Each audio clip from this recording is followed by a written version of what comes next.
Bonjour et bienvenue dans ce nouveau numéro de la Minute Carpe. Vous le savez, on pratique une passion qui est souvent très gourmande en temps et en matériel. Un encombrement qui est souvent exponentiel, des pleines voitures, parfois une remorque, et des sessions qui peuvent durer parfois plusieurs jours.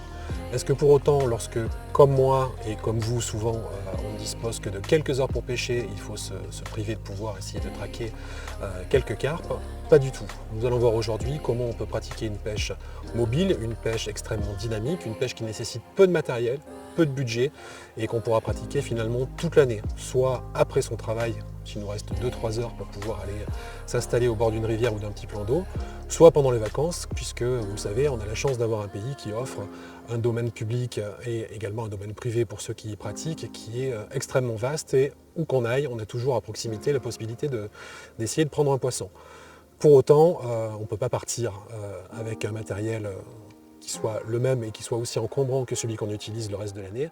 Et voilà, pour éviter d'avoir à choisir entre une des valises de madame et votre fourreau, on va voir ensemble comment on peut essayer d'être le plus compact possible, quel type de canne, quel type de moulinet, quel type de bagagerie on peut utiliser pour ces pêches en stalking ou ces pêches à rôder, pour utiliser un terme français, ce qui nous fera pas de mal pour une fois.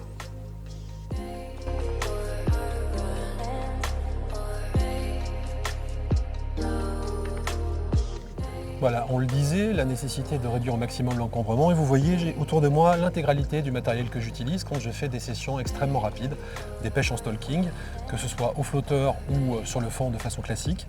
J'utilise généralement une seule canne, voilà, donc ici on est sur un modèle extrêmement court, c'est une canne de 10 pieds que je vais vous montrer un peu plus en détail après. 10 pieds avec une particularité, c'est d'avoir la partie du talon qui est télescopique, ce qui permet d'avoir un encombrement extrêmement réduit. Donc ça rentre largement dans le coffre ou sur le siège arrière de la voiture. C'est très léger, voilà, avec un petit fourreau qui protège le tout. Donc ça pèse absolument rien, c'est très bien. Bien évidemment, une épuisette, voilà. Donc on va être sur un modèle également qu'on va détailler qui a la particularité d'avoir un manche télescopique, hein, donc c'est pas un manche en deux parties, c'est un manche qui se déplie, voilà, qui est également très légère, suffisamment grande pour pouvoir y rentrer n'importe quel poisson, et avec un encombrement très réduit et un poids très léger.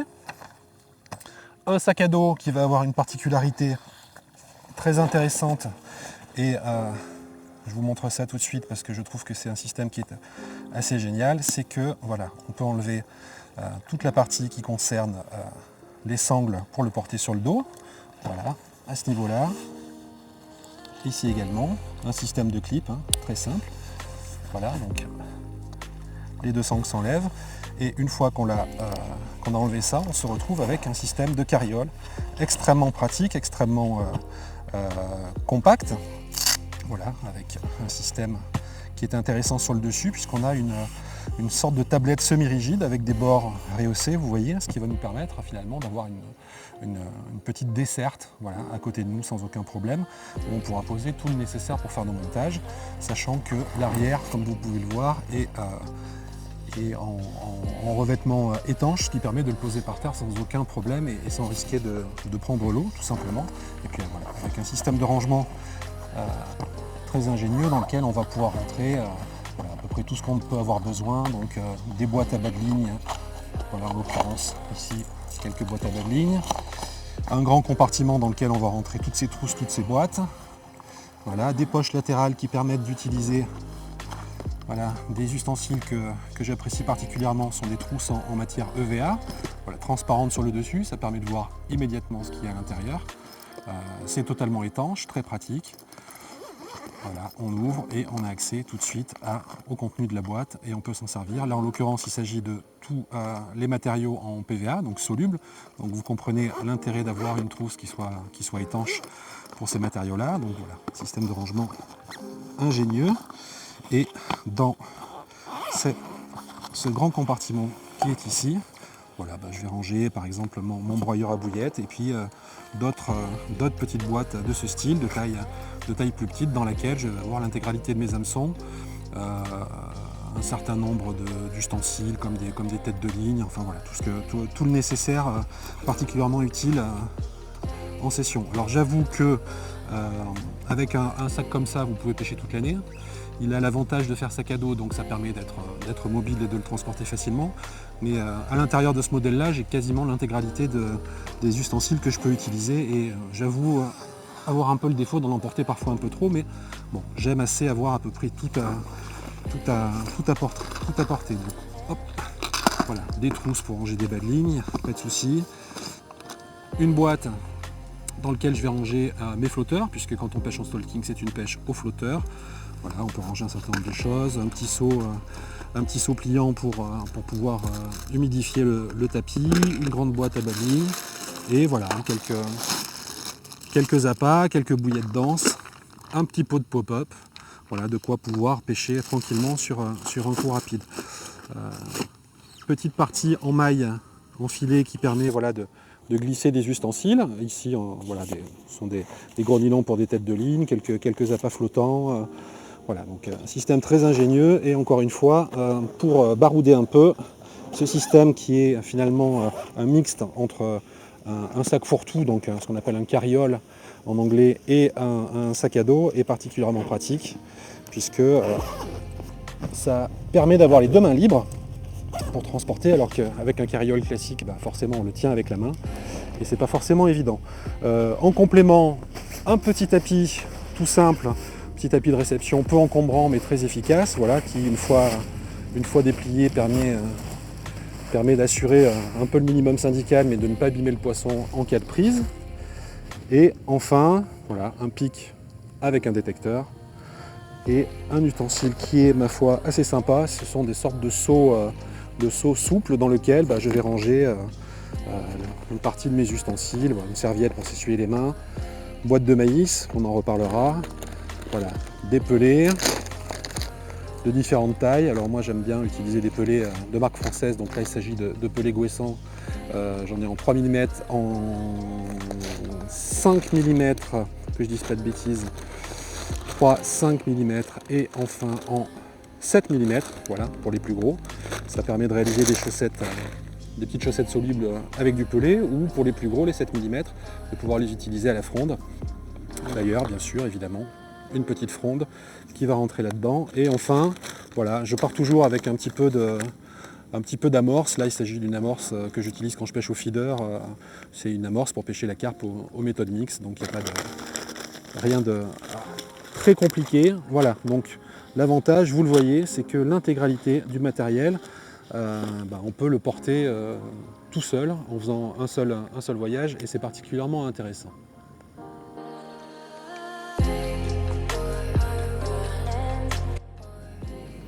Alors la canne a quand même une importance particulière, surtout quand on va en utiliser qu'une seule.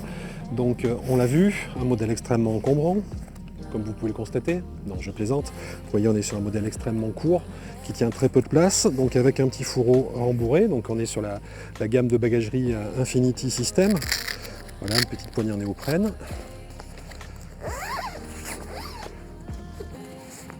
Et à l'intérieur, donc on a ce modèle de canne. Voilà, qui est le modèle Crosscast en 10 pieds 3 livres, et c'est le modèle Télécarpe. Alors Télécarpe, pour une bonne raison, c'est que, comme vous pouvez le constater,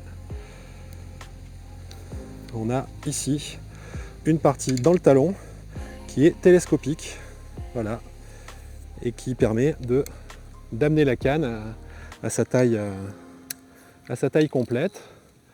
Voilà, et le sion se positionne de manière classique. Une fois déplié, donc on est sur un modèle de 10 pieds. 10 pieds, c'est la longueur qui va avoir pour moi le plus d'avantages. Pourquoi ? Parce qu'on va conserver une bonne précision au lancer, alors que ce soit avec un plomb, mais particulièrement au flotteur. Avec des cannes un peu plus courtes, comme des modèles de 6 ou 7 pieds, forcément, on va avoir un axe qui va être un peu plus aléatoire. 10 pieds, voilà, c'est quelque chose qui va travailler de manière intéressante. Donc voilà pour le type de canne que j'utilise. 3 livres de puissance, bon, c'est largement suffisant. C'est une canne avec laquelle on peut pêcher aussi bien, comme c'est le cas aujourd'hui, donc au flotteur ou avec un montage classique, un petit clip plomb. Voilà, et puis voilà, ce système d'encombrement extrêmement réduit est particulièrement utile. Même si on a besoin de changer de poste assez rapidement, on est en place très très vite. On fixe son sion, on déplie le talon et c'est parti. Pour le moulinet, un modèle de petite taille et de le poids réduit, pas besoin d'utiliser un modèle long cast. Pourquoi? Parce que on va le porter, on va le tenir en la main, contrairement à une pêche classique en session où la canne et le moulinet seront posés par exemple sur un pic ou sur un rod pod. Là on va le tenir, surtout lors d'une pêche au flotteur, donc il faut avoir quelque chose qui soit équilibré. La canne étant très légère, il faut un moulinet qui soit très léger. Donc là sur cette canne là j'ai monté un moulinet Black Widow débrayable, donc c'est un modèle de taille 5000C. Voilà, avec une bobine qui contient suffisamment de fil pour pouvoir pratiquer ce type de pêche, et débrayable, voilà, avec ce petit système qui permet, voilà, d'avoir, vous connaissez ça, de passer d'un frein par exemple très serré à une bobine qui va être libre rapidement. Ça peut avoir une utilité pendant le combat, voilà, si on a un gros rush, on peut, plutôt que de desserrer le frein, libérer un petit peu la gâchette, et également si vous êtes en train de fronder, de réamorcer, que vous posez votre canne, moi systématiquement je débraye. On n'est jamais à l'abri d'avoir un départ un peu violent. Comme on pêche très près du bord, parfois à 3-4 mètres, sur un rush on a vite fait de se retrouver avec une canne qui part dans l'eau. Ça serait quand même assez dommage, donc voilà, c'est vraiment pas un gadget, le système de débrayage, c'est parfait. Ça se règle à l'arrière au niveau de la tension du frein, voilà, on peut l'avoir, on peut le régler aussi également un peu plus serré. Voilà, donc un couple qui va être très homogène, très équilibré, et surtout, et je le disais en préambule, on a déjà un équipement qui est extrêmement coûteux, qui est extrêmement volumineux. L'intérêt de ce type de set, c'est qu'on est sur des prix qui sont très abordables et qui permettent de s'équiper finalement à moindre coût avec quelque chose d'extrêmement performant, et d'avoir donc ce petit set qu'on pourra laisser dans la voiture quasiment toute l'année pour aller barouder pour un prix somme toute assez intéressant.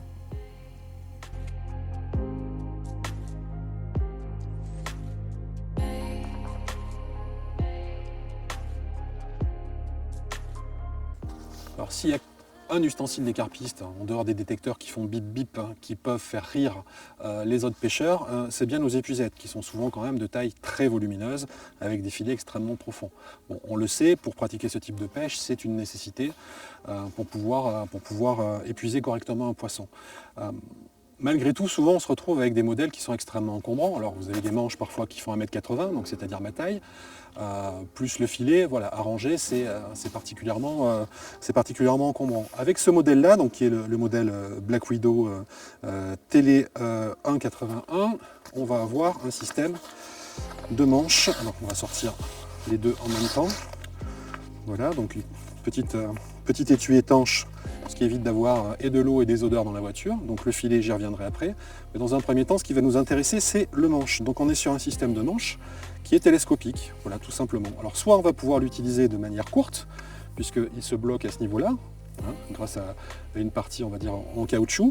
Donc ça va avoir un intérêt aussi en dehors du stalking sur les pêches en bateau, puisqu'on sait qu'en bateau, souvent on n'a pas beaucoup de place, et qu'avoir un manche très très long, c'est plus handicapant qu'autre chose.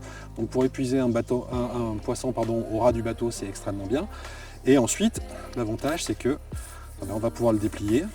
On est là aussi sur quelque chose de télescopique, comme pour la canne, et on va se retrouver avec un manche d'une taille tout à fait standard, tout à fait classique, voilà, sur lequel on va monter donc notre filet, donc un filet d'une taille, voilà, encore une fois, les autres pêcheurs souriraient peut-être en nous voyant utiliser ça, mais malgré tout, on sait que c'est nécessaire. Donc on va avoir une épuisette qui, une fois dépliée, correspond exactement au modèle classique, une ouverture largement suffisante. Donc le dernier avantage qu'on va trouver à ce manche très court, au-delà de son utilisation dans un bateau, c'est que parfois en stalking, on doit se faufiler dans des coups un peu aléatoires avec des arbres, des branches, et pouvoir utiliser un manche long, c'est parfois un peu compliqué, donc on pourra l'utiliser en version courte sur des postes un peu encombrés, voilà, et en version longue le reste du temps. La Minute Carp, c'est fini pour aujourd'hui, pour cet épisode dédié au matériel nécessaire pour pratiquer la pêche en stalking et les pêches à rôder au sens large du terme.